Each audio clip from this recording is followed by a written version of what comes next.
Hola a todos, mi nombre es Richard Soto Helves, soy abogado y experto en temas de seguridad y defensa nacional. En el día de hoy vamos a hablar sobre el derecho operacional y su relación con la función de inteligencia y contrainteligencia. Para ello iniciemos con la definición de derecho operacional. Me voy a apoyar en un concepto del doctor Giancarlo Mejía Suero.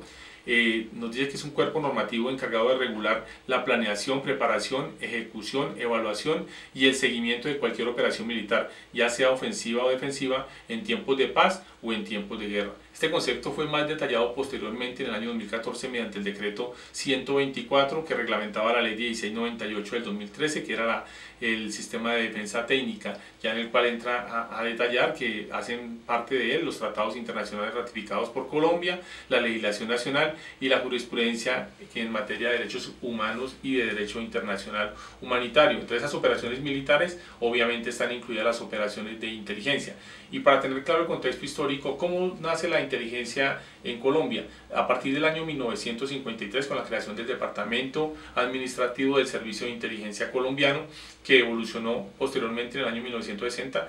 con la creación del Departamento Administrativo de Seguridad DAS. Este DAS tenía funciones de policía judicial y funciones de inteligencia, además de control migratorio y de protección a dignatarios, todo lo cual ya creaba en sí un sistema confuso y finalmente en el año 2011 suprimido.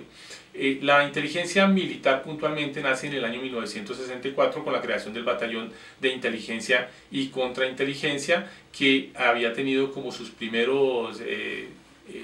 instructores a oficiales que habían capacitado en Estados Unidos, por ende la doctrina era muy afín a la doctrina norteamericana. Este año 64 coincide con el surgimiento de los grupos insurgentes, por lo cual la doctrina se tuvo que aplicar inmediatamente y surgen dos contextos: el contexto del personal uniformado haciendo inteligencia de combate y seguridad militar, y un personal de civil mezclándose con la población para hacer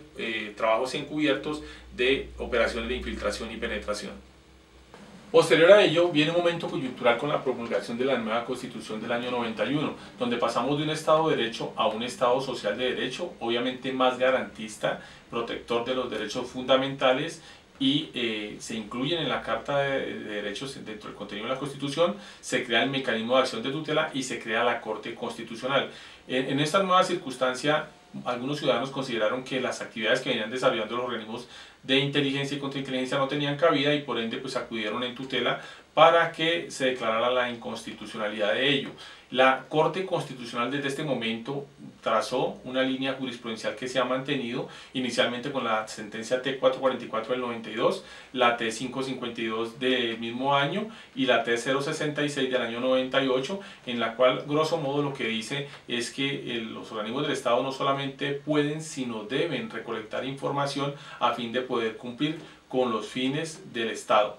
Este surgimiento de este fundamento constitucional originado en estas sentencias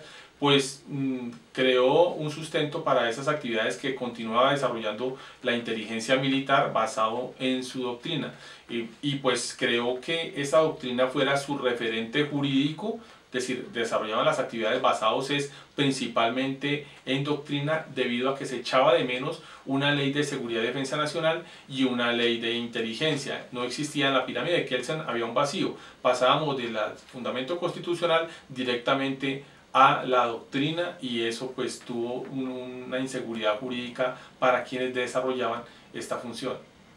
Este vacío legal parecía comenzar a solucionarse en el año 2006 con la aprobación de la ley 1097 sobre gastos reservados, que ya por lo menos le daba un soporte legal a esa inversión de recursos que hacían los organismos en las actividades de inteligencia y contrainteligencia. Posteriormente, en el año 2009, se tramita y sanciona la ley 1288 como una ley de inteligencia y contrainteligencia, pero se tramita como ley ordinaria, por lo cual fue demandada y la Corte declaró su inexequibilidad mediante la sentencia 913 del año 2010, en la cual habla de que al estar involucrados en ella derechos fundamentales como la intimidad y el derecho a la verdad data, debía haberse tramitado como una ley estatutaria, por lo cual nuevamente nos quedamos sin ley.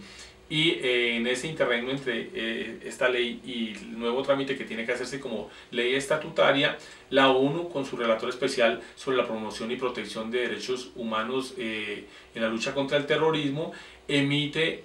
un informe en el cual hace una recomendación de 35 buenas prácticas. Estas 35 buenas prácticas fueron tenidas en cuenta en el proyecto de ley que se tramitó como ley estatutaria y que finalmente fue sancionada como la ley estatutaria 1621 del 2013, aún en vigencia, y que regula, le da un marco jurídico, un marco legal a las actividades de inteligencia y contrainteligencia en Colombia, siendo reglamentado por el decreto 857 de 2014, que fue incluido en el decreto único reglamentario del sector defensa, el 1070 del 2015.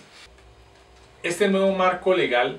va a darle un respaldo a la doctrina Damasco, que es la doctrina que se está actualizando y que busca trazabilidad con este marco jurídico, lo cual va a redundar en una mayor seguridad jurídica para los agentes y las fuentes de inteligencia y contrainteligencia que actualmente viven en una situación de inseguridad, dado que especialmente ante autoridades judiciales se tienen que defender en su mayoría con argumentos basados en la doctrina y no en las normas. No hay propiamente unas normas, repito, falta la Ley de Seguridad y Defensa Nacional, por ejemplo, que le va a dar más respaldo a estas actividades de inteligencia y contrainteligencia. Por ende, el derecho operacional en materia de inteligencia y contrainteligencia está en pleno desarrollo en un momento de coyuntural importancia.